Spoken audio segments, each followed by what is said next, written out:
ഈശോ മിശിഹായ്ക്ക് സ്തുതിയായിരിക്കട്ടെ. കർത്താവിനാൽ ഏറ്റവും സ്നേഹിക്കപ്പെടുന്നവരെ, പുണ്യം പൂക്കുന്ന നോമ്പുകാലത്തിലൂടെയാണ് കടന്നു പോകുന്നത്.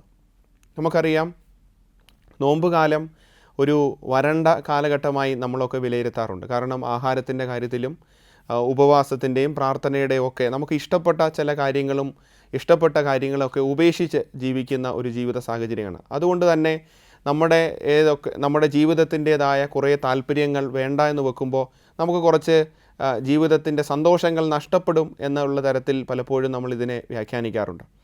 എന്നാൽ ഈ നോമ്പിലൂടെ കടന്നു പോകുമ്പോൾ നമുക്കറിയാം, ചില വേണ്ടാന്ന് വെക്കലുകളൊക്കെ, ചില ഉപേക്ഷിക്കലുകളൊക്കെ നമ്മുടെ ജീവിതത്തിന് വലിയ നന്മ പ്രദാനം ചെയ്യും എന്നുള്ളത് നമുക്കറിയാം.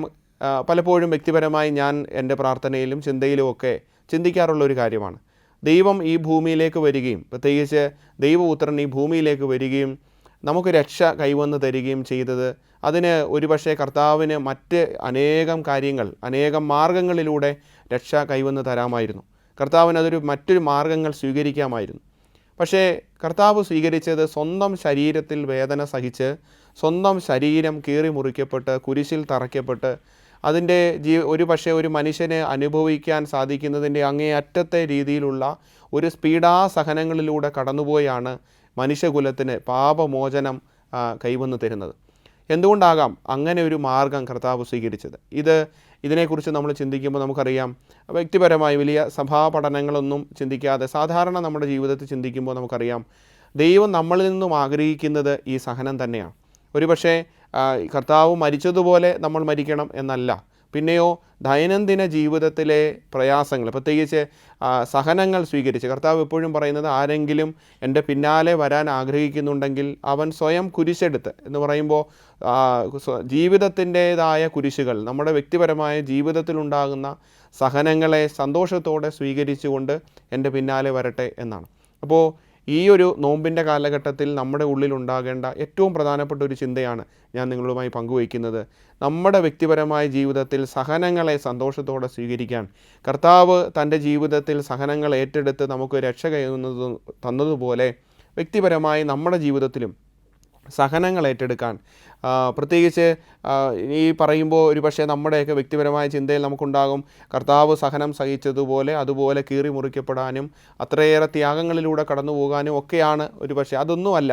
നമുക്കറിയാം, നമ്മുടെ ജീവിതത്തിൽ ഒരു പ്രയാസം ഉണ്ടാകുമ്പോൾ, ഒരു രോഗമുണ്ടാകുമ്പോൾ, അത് കർത്താവിനെ പ്രതി സഹിക്കാൻ നമ്മൾ തയ്യാറാകുമ്പോൾ ആ രോഗം കർത്താവ് എടുത്തു മാറ്റും. ഒരു കടബാധ്യതയിലൂടെയോ ഒരു ജീവിതത്തിൻ്റെ പ്രശ്നങ്ങളിലൂടെയോ ഒക്കെ കടന്നു പോകുമ്പോൾ അതൊക്കെ കർത്താവിനെ പ്രതി പലപ്പോഴും മറ്റുള്ളവരോട് ക്ഷമിക്കാനും അതൊക്കെ സഹിക്കാനും ഒക്കെ തയ്യാറാകുമ്പോൾ അതിൽ കർത്താവ് ഇടപെടും.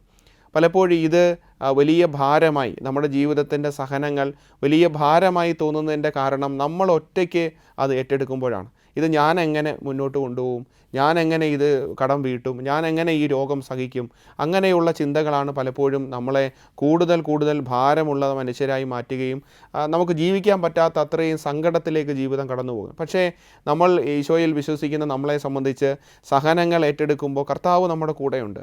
ആ കുരിശെടുക്കുന്ന കർത്താവ് നമ്മുടെ കൂടെ തന്നെയുണ്ട്. അതുകൊണ്ട് തന്നെ സഹനങ്ങളിൽ നമ്മൾ തളരാതെ മുന്നോട്ട് പോകണമെങ്കിൽ ആ ദൈവത്തിൻ്റെ കരം പിടിച്ചുകൊണ്ട് മുന്നോട്ട് പോകണം.